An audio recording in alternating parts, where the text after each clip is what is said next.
তৃণমূল কর্মীকে মারধর ও ধারালো অস্ত্রের কোপ মারার অভিযোগ উঠল বিজেপি কর্মীর বিরুদ্ধে। চিকিৎসার পর থানার দ্বারস্থ তৃণমূল কর্মী। ঘটনাটি ঘটে সোমবার গভীর রাতে আরামবাগের বসন্তপুর এলাকায়। আহত তৃণমূল কর্মীর নাম রকি মালিক, বাড়ি স্থানীয় বসন্তপুর এলাকার পশ্চিম পাড়ায়। আহত তৃণমূল কর্মীর দাবি, সোমবার রাতে ক্লাবে বসে থাকার সময় হঠাৎ ওই বিজেপি কর্মী সেই ক্লাবে আসে। কোনো কারণ ছাড়াই তাকে অকথ্য ভাষায় গালিগালাজ করতে থাকে। সে বাধা দিলে তাকে প্রথমে মারধর করে বিজেপি কর্মী, পরে তাকে ধারালো অস্ত্র দিয়ে কোপ মারে বলে অভিযোগ। আহতর আরও অভিযোগ, সে শুধুমাত্র তৃণমূল করে বলেই তাকে মারধর ও ধারালো অস্ত্রের কোপ মারা হয়েছে বলে অভিযোগ। জানা গেছে, সোমবার রাতে এই ঘটনার পরেই তাকে চিকিৎসার জন্য আরামবাগ মেডিকেল কলেজ ও হাসপাতালে নিয়ে আসা হয়। মঙ্গলবার দোষী বিজেপি কর্মীর বিরুদ্ধে অভিযোগ জানাতে তৃণমূল নেতৃত্বদের সাথে নিয়ে আরামবাগ থানার দ্বারস্থ হয় আহত তৃণমূল কর্মী। এদিন থানায় এসে আরামবাগের বর্ষিয়ান তৃণমূল নেতা স্বপন নন্দী অভিযোগ করেন, তাদের কর্মীকে এমন ভাবে ধারালো অস্ত্র চালানো হয়েছিল তাহলে তাদেরকে কর্মীর গলা কেটে যেত বলে দাবি করেন। তাই পুরো বিষয় জানিয়ে দিন আরামবাগ থানায় অভিযোগ জানানো হয়েছে বলেও জানান। সামনে নির্বাচন আসছে,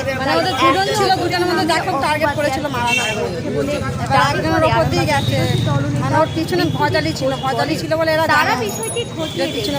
যদি কেউ দোষী হয় সেই অবস্থায় মেরেছে। কেন মারধর করছে কেন আপনার ছেলেকে? শুধু শুধু ওই যে টিএমসি আর হচ্ছে ওরা বিজেপি করে আর হচ্ছে টিএমসি করে বলে টার্গেট করছে। বেশি দিন মানে যেই থেকে এসে সেই থেকেই করছে।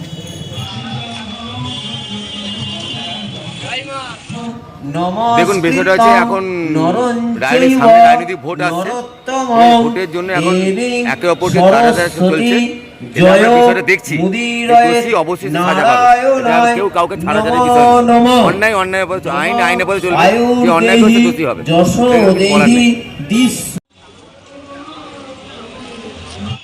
আমাদের ওই রকি মালিক 17 নম্বর ওয়ার্ডের ওকে কালকে বসন্তপুরের 17 নম্বর ওয়ার্ডের বাসিন্দা ও আমাদের তৃণমূলের সক্রিয় কর্মী।